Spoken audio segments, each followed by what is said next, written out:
চৰাইদেউ জিলাৰ মৰাণৰ ৰঙালীত সংঘটিত হৈছে এক লোমহৰ্ষক হত্যাকাণ্ড।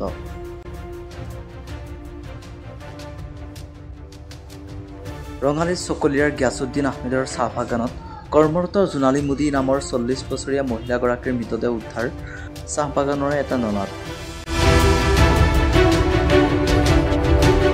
পতি পত্নী দুয়োৰে মাজত প্ৰায় কাজিয়া হৈ থকা বুলি স্থানীয় লোকে জানিবলৈ দিছে। মানুহৰ এহাল মই ৰাখিছিলোঁ আজি 2 মাহমানৰ আগতে কাম কৰিবৰ কাৰণে, আৰু সেই মানুহজনে মোৰ এটা কাম কৰিছিলে। তাত ঠিকে ঠাকে কাম কৰি আছে আৰু সিহঁতি।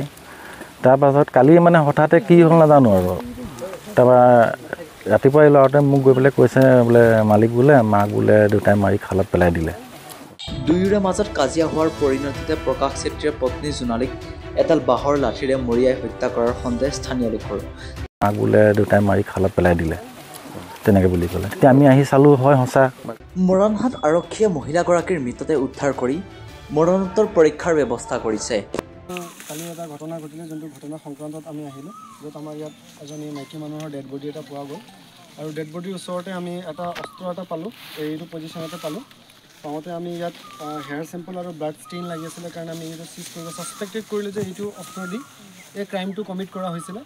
সেই সন্দৰ্ভত আমি একিউজক এতিয়া ধৰি পালোঁ ইয়াতে আমাৰ এলেকাতে। গতিকে তেখেতক ধৰি পেলাই যেতিয়া আমি ঘটনাস্থলীলৈ লৈ আহিলোঁ, পিঅ'লৈ লৈ আহিলোঁ, তেখেতে কনফেছ কৰিছিলে। আপুনি এইটো অস্ত্ৰ দিয়ে মাৰিছিলে তেখেতক? হয়। এইটো অস্ত্ৰ ক'ত মাৰিছিলে তেখেতক? পাতঘৰটোত মাৰিছিলে আৰু লাঠিটো এনেকৈ ধৰিলে, এনেকৈ শৰীৰৰ কোনটো অংগত মাৰিলে তাক? অঁ, ইয়াতো মাৰিছে? ইয়াতো তেজ ওলাই আছিলে? ইয়াত যোনটো তেজ লাগি আছে তেখেতৰে হ'ব, আৰু ইয়াত হেয়াৰৰ যোনটো চুলি আছিলে সেইটোও তেখেতৰে হ'ব। কি কাৰণে মাৰিলে আপুনি? মোক বেয়া বেয়া গালি পাৰিছিলে, সেইটো কাৰণে আপুনি মাৰি দিলে। আচ্ছা, এতিয়া এইটো সন্দৰ্ভত আমি এই অস্ত্ৰটো যোনটো ইউজ হৈছিলে সেইটো আমি চিজ কৰিব গৈ আছোঁ।